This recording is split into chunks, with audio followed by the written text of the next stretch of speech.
យើងដឹងហើយថាសហគមន៍អន្តរជាតិមកដល់ម៉ោងនេះអត់មានប្រទេសណាមួយកោលទោសប្រទេសថៃ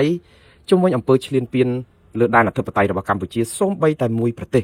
សូម្បីតែមួយប្រទេសនៅលើពិភពលោកមានជាង200បើយើងនិយាយពីដែនកោះដែនអីផងហ្នឹងដែលជាសមាជិករបស់អង្គការសហប្រជាជាតិគឺប៉ុណ្ណឹងអត់មានប្រទេសណាមួយសោះដែលក្លាហានហ៊ានមកឡើងថ្កោលទោសប្រទេសថៃថាឈ្លានពានទេផ្ទុយទៅវិញគឺ99.99% ចាក់ខ្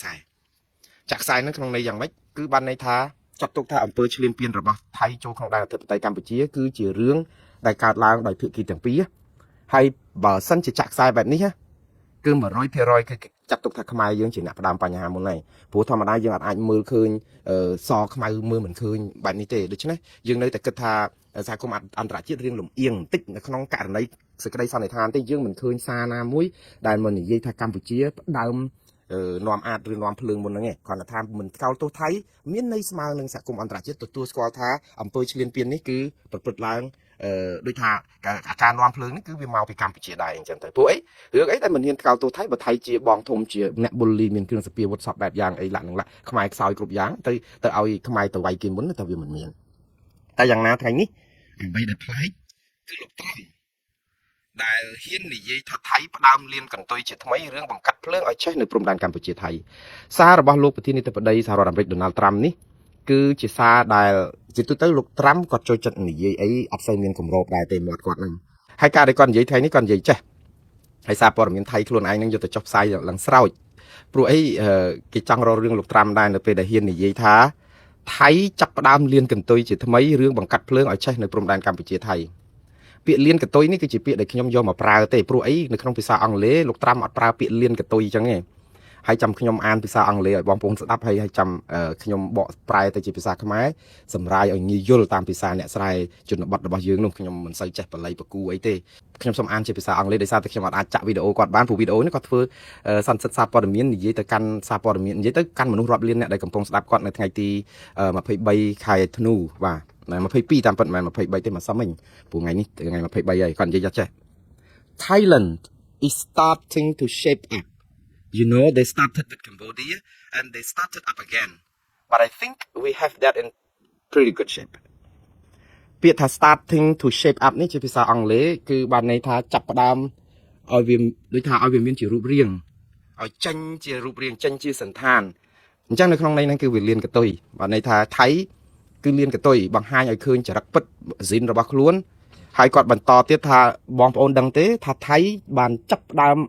ទៀតហើយបង្កាត់ភ្លើងជាមួយកម្ពុជាទៀតហើយគឺគេចាប់ផ្ដើមម្ដងទៀតបានន័យថាពីមុនក៏ថៃចាប់ផ្ដើមឥឡូវចាប់ផ្ដើមទៀតហើយនៅក្នុងន័យនេះគឺលោកត្រាំចង់និយាយថាអ្វីដែលកើតឡើងនៅប្រទេសកម្ពុជាគាត់មាន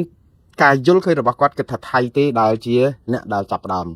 អ្នកដែលមិនចង់ឲ្យស្ថានភាពនឹងធូរស្រាលទៅវិញក៏ប៉ុន្តែគាត់ងាកទៅកាន់លោក Marco Rubio ដែលជារដ្ឋមន្ត្រីក្រសួងការបរទេសអាមេរិកដែលនៅក្បែរដៃគាត់ថាលោកនិងលោក Marco Rubio នាំគ្នាទប់រឿងនេះបានកុំឲ្យថៃកញ្ជ្រោលពេក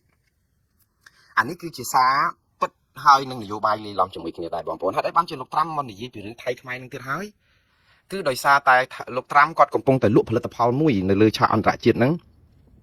គឺលក់ផលិតផលអំពីសមិទ្ធិដែលគាត់ខំបានកសាងនៅក្នុងរយៈពេល10ខែគាត់ចូលកាន់អំណាចនៅក្នុងខែមករាឆ្នាំ2025នេះគិតមកដល់ឥឡូវនេះគឺ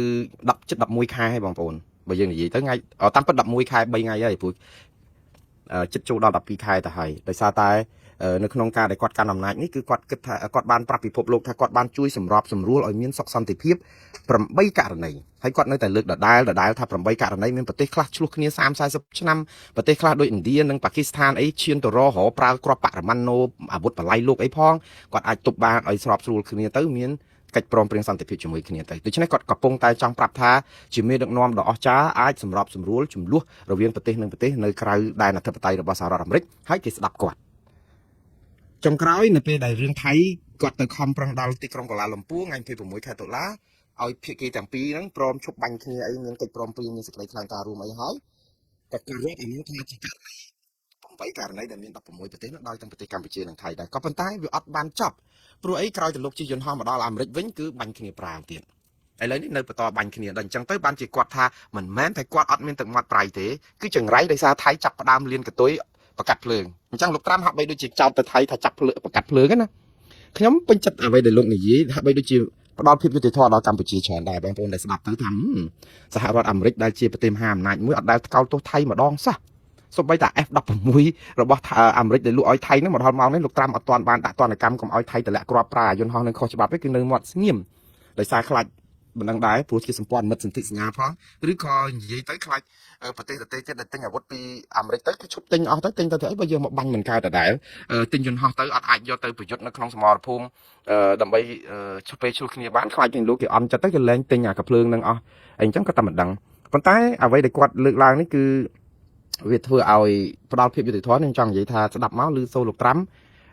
មិនបានសង្កត់កកម្ពុជាថាកម្ពុជានាំភ្លើងឯងគិតថាចង់ឲ្យថៃផ្អាកវាហើយយើងគិតថាអាមេរិកចាត់ទុកថាថៃសម័យក្នុងខោនេះដោយសារអីមុននេះប្រហែលថ្ងៃនេះគឺលោកម៉ាកូរូប៊ីអូទូរស័ព្ទទៅលោកស៊ីហាសាភូមិកិច្ចការរដ្ឋមន្ត្រីការបរទេសចាំប្រទេសថៃមុននឹងកិច្ចប្រជុំរដ្ឋមន្ត្រីការបរទេសអាស៊ានកិច្ចប្រជុំពិសេសរដ្ឋមន្ត្រីការបរទេសអាស៊ានដែលធ្វើនៅថ្ងៃទី22នៅកូឡាលំពួរម្សិលមិញនេះមួយថ្ងៃមុនហ្នឹងលោកម៉ាកូរូប៊ីអូបានទៅលោកភួងកេតកែវ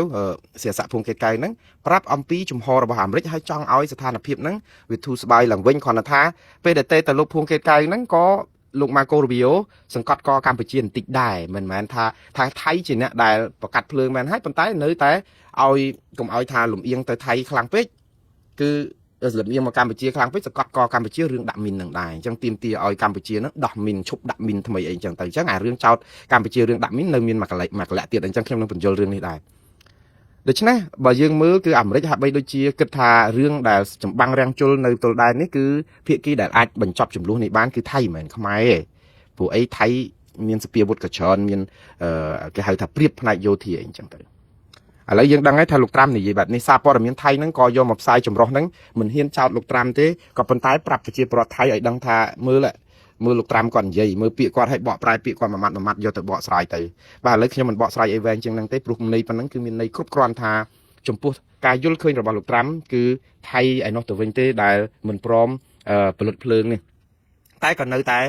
អាមេរិកដូចខ្ញុំនិយាយចឹងក្រសួងការបរទេសនៅតែគិតថាកម្ពុជាមានចំណែកដែររឿងមីនហ្នឹងឥឡូវនេះមីនក៏ត្រូវថៃយកមកជាកម្មវត្ថុនៅក្នុងការរករឿងខ្មែរនៅក្នុងកិច្ចចរចានៅថ្ងៃទី24ស្អែកនេះបាទស្អែកនេះគឺជារឿងសំខាន់មួយទៀតហើយបងប្អូនហើយនៅពេលដែលស្អែកនេះគឺជារឿងសំខាន់គឺរឿងរាត្រីនេះហ្នឹងក៏ជារឿងមួយដ៏ខ្លោចផ្សាសម្រាប់បងប្អូនទាហានយើងជួរមុខទៀតហើយដោយសារអី